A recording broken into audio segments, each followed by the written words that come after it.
Ladies and gentlemen, boys and girls, children of all ages, welcome to the channel. It's your boy, World of Wrestling, here today to discuss about WWE Smackdown May 17th, 2024 review. This show was fucking kick-ass. 100% good show. I enjoyed this show. I thought it was a solid one. I'm not too intrigued by the Cody Rhodes and Logan Paul match. I am not. Especially the fact that they've taken the United States Championship off the table.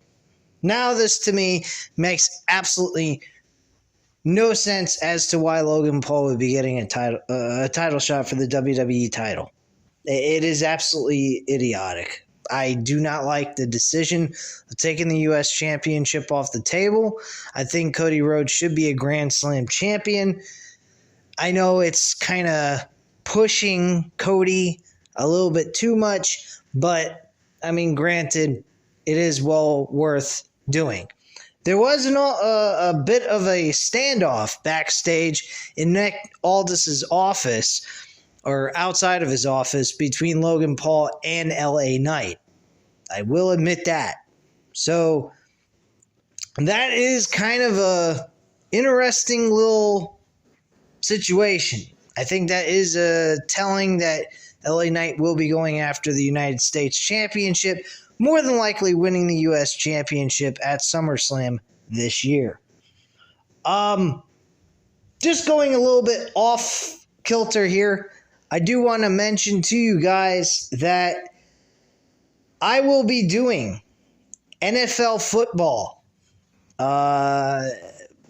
preview and predictions starting this coming season.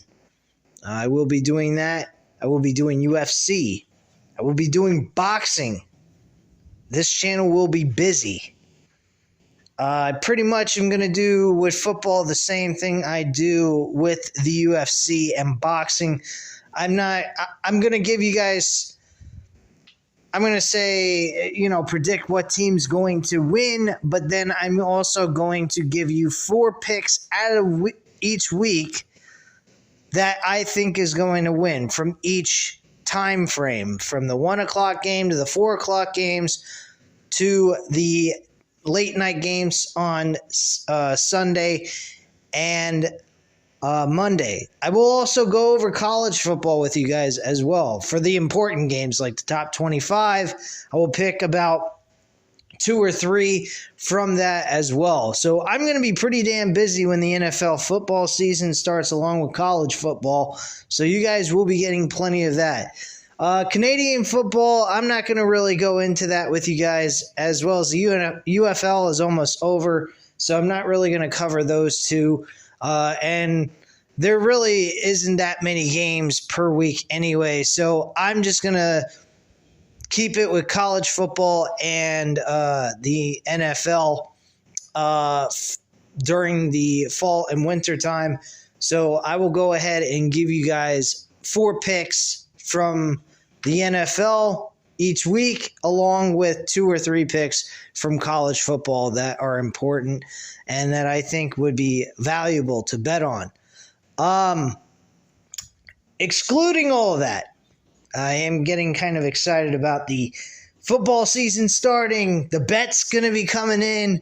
I've been noticing some viewership going up with those videos. UFC and this boxing video I released, man, it got over 100 fucking views. Now, granted, that's not exactly great compared to other YouTube channels, but I've been getting some subscriptions from it as well. So, I mean, you guys are going to be seeing a lot of real, you're going to be seeing some sports being talked about on this channel. We're going to be probably branding the name. You're still going to get the WWE, AEW reviews. You're going to get the pay-per-view reviews and so forth.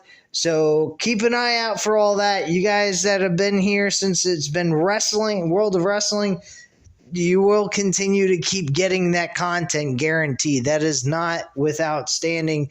That will be taking place. There's no discussion about that. This is still the primary focus is pro wrestling, but we will have other things involved which will help the channel grow, because I haven't been really in tune to all of wrestling outside of WWE. AEW, on the other hand, I gave you guys a big rant about that. God almighty, I fucking slept through that shit. Some of it anyway. This I did not. This was a good show. Let's go over the matches, go over some of the promos that were done here, and call it a night, guys, because I am pretty exhausted. I've had a very long day, and this is very rare of me doing a Smackdown review on a Friday night after the show ends. Usually takes me by next week to give you guys the review, or I don't even do it at all. So let's get into it. First off, we had the main event of the show, Randy Orton and Carmelo Hayes. Great matchup. Was not surprised by the ending of this match. Thought it was a good one. Very entertaining stuff. Carmelo Hayes is an outstanding performer, and he worked very well and gelled well with Randy Orton in my book. After Randy Orton defeated Carmelo Hayes with an RKO in midair, he was going to be interviewed in the ring, but unfortunately that was cut off because of Solo Sikoa and the New Bloodline. Randy Orton pretty much stated, hey, you know what, Bloodline, you think you're going to go ahead and knock me off like I'm nothing, and I got to tell you, let me introduce myself. My name is Randy freaking Orton, and I'm going to be kicking your ass and going on to the king and queen of the ring to become the king of the ring. I thought that was pretty straightforward and to the point. Anyway, moving on.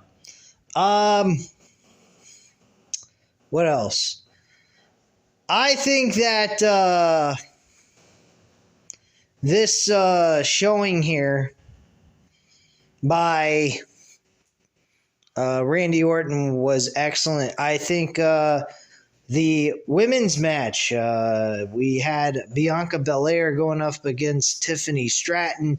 Decent matchup. Unfortunately, Tiffany Stratton was eliminated. I think Tiffany Stratton should have won the King of the Ring or Queen of the Ring, but there is also the Money in the Bank briefcase, which is a lot of people have been saying that's probably the best route for her.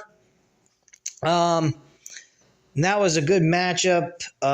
Tiffany Stratton ended up losing to Bianca Belair. We also had a matchup between Nia Jax and Jade Cargill. This matchup, I thought it was a decent matchup. I don't think it was bad. It was fairly decent. The ending was the proper way to do it. Nia Jax pinning her, I think would have been kind of a bad idea since they want to keep Jade Cargill kind of looking strong. So by having them get her disqualified, Jade Cargill getting disqualified because of the chair shot she gave to Nia Jax, it was probably a smart decision on WWE's part creatively. The one thing I thought was bizarre was after the match was over, they both put their hands on each other's throat and they started to act as if they were in the movie Terminator 2, Judgment Day, where they were in the at one scene where Arnold and Robert Patrick were in the mall bashing each other into the walls and stuff, and the walls were breaking because they're made out of metal and shit, and then they flew through the wall into a clothing store. That's kind of what they were doing behind the barricade by where the timekeeper and where the person that rings the bell to start or end the match, and they're just fucking beating the shit out of each other. I was dumbfounded by this. This was fucking chaotic, bizarre, weird, mind-boggling, to be quite honest with you. And I don't know, man. It was just freaking strange. But yeah, that's what they were doing after the match was over. I thought it was kind of odd. What else? We had Tama Tonga going up against LA Knight. Yeah. Unfortunately, he lost his match. He did not move on. He was unsuccessful. And Tama Tonga is now in the finals on the Smackdown side of things against Randy Orton. Match was all right. It didn't go very long. I think it went maybe close to 10 minutes. But I wasn't too highly entertained by this match. It wasn't bad. I'm just saying it wasn't that great either. Logan Paul and Cody Rhodes' contract signing was pathetic. I did not like this. You go into this, you think they're signing the contract for both titles. Both titles are not on the line. Cody signs the original contract for both championships, and then Logan grabs the contract, rips it up, and then presents a new one with his lawyer standing by as he's doing this. I personally thought this was absolutely terrible. I did not like this at all. The whole idea of him, just challenging for the WWE Championship and Cody not being able to get a Grand Slam opportunity, winning the U.S. title, I think is garbage. I mean, some people would probably say the whole thing from the very beginning makes no sense. Logan is not exactly what you would call the world champion material yet, since he is carrying around the United States Championship. A lot of people think that AJ Styles should be getting a rematch for the championship altogether, and they should have kept him out of the King of the Ring tournament. I think maybe they got a valid point there. I'm not saying this match is going to be at all bad by any means. I mean, Logan Paul is a very talented wrestler, and Cody, you don't even have to go into detail about it. I did find it funny, though, that Cody brought up that Mike Tyson is going to kick his brother's ass in 8 days while he goes ahead and beats him and retains his championship. So I thought that was kind of funny. But yeah, I'm not liking the Cody Logan Paul dynamic. What happened there, I thought absolutely sucked. And I just think that the whole situation, it's not what I would call a cool deal here. I think this is just going to be pretty predictable altogether. With the U.S. Championship, you're either going to get a predictable ending with Cody Rhodes still winning and also winning another title, or they could get creative with it and try to figure out a way to build upon a story with this, where it's like a double count out, something like that, double disqualification, a no contest that ends up being a brawl. These two actually start building a legitimate story that carries on all the way through SummerSlam. Something of that kind of nature. But in all honesty, I don't see anything of that happening here. I see this is just going to be a one and done deal. And you're having your champion, your U.S. champion, losing to the WWE champion without losing the title.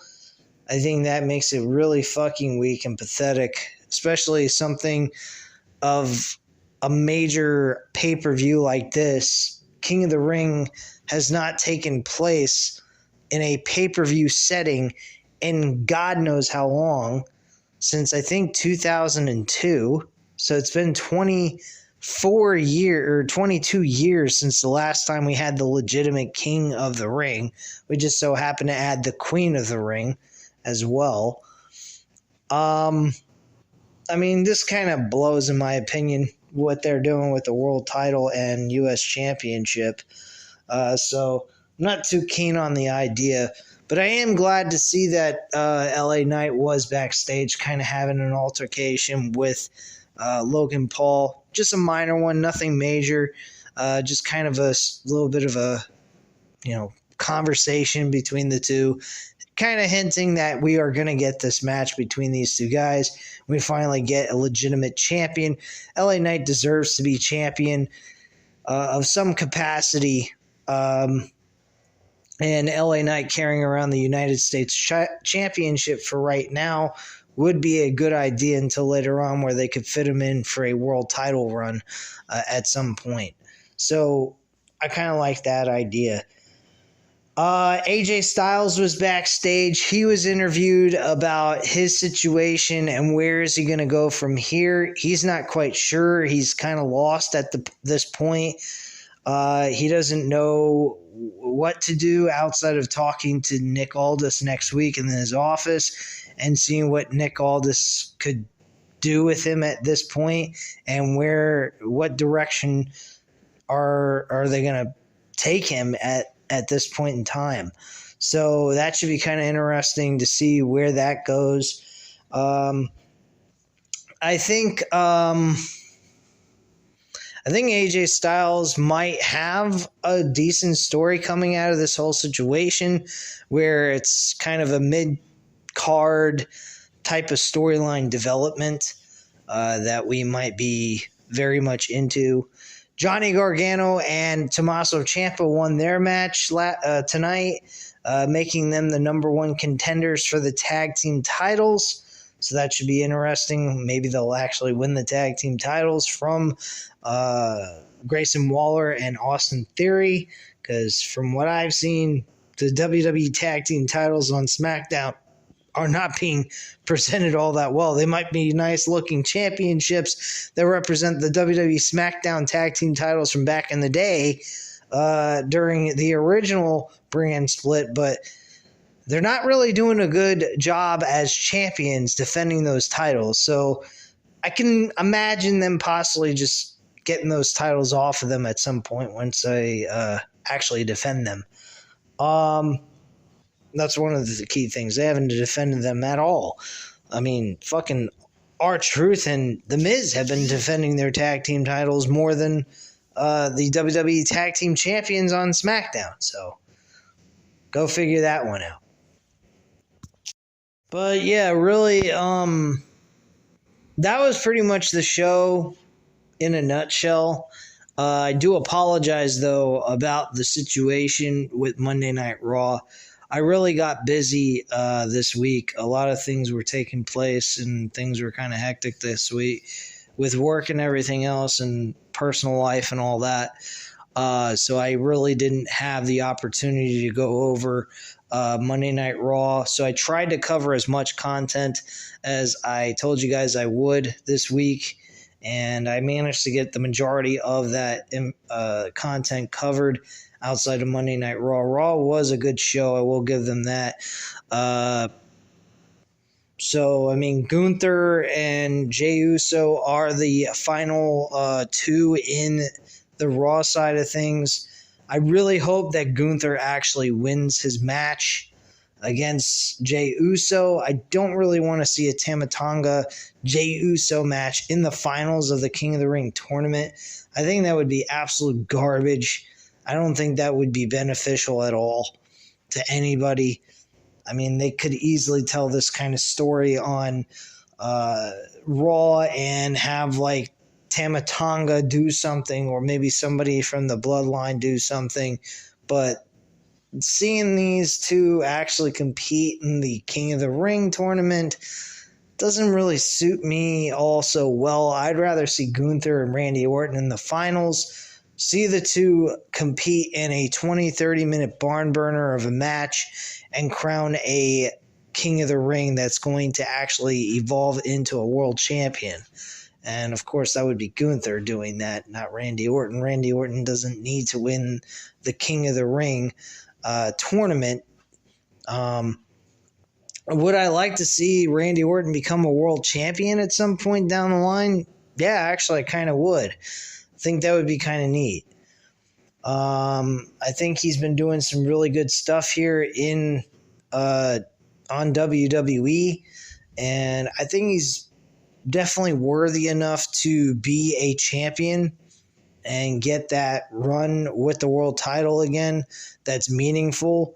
Is it necessary? Not really, but I would like to see that happen for him because I think he is definitely deserves a reward for the hard work he's put in, and he's been around for quite a while.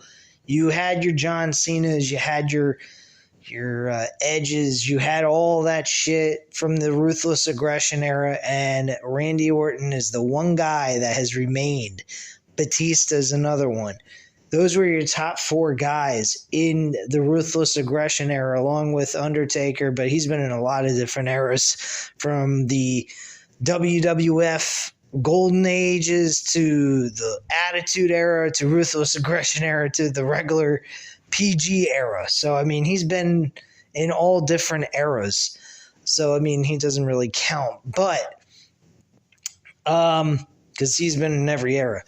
But in the Ruthless Aggression era, Randy Orton has been consistently with the WWE on a full-time basis. I think the guy deserves a world championship run at some point. Not where it will affect him in affecting someone's, their name and all that, and devaluing the rest of the roster type of thing. But I definitely think that Randy Orton deserves to have a run as a world champion, and then maybe drop it to someone who's going to be anointed the new big star in today's modern day wrestling of WWE. So that's kind of the direction I kind of feel they need to go with Randy Orton at some point.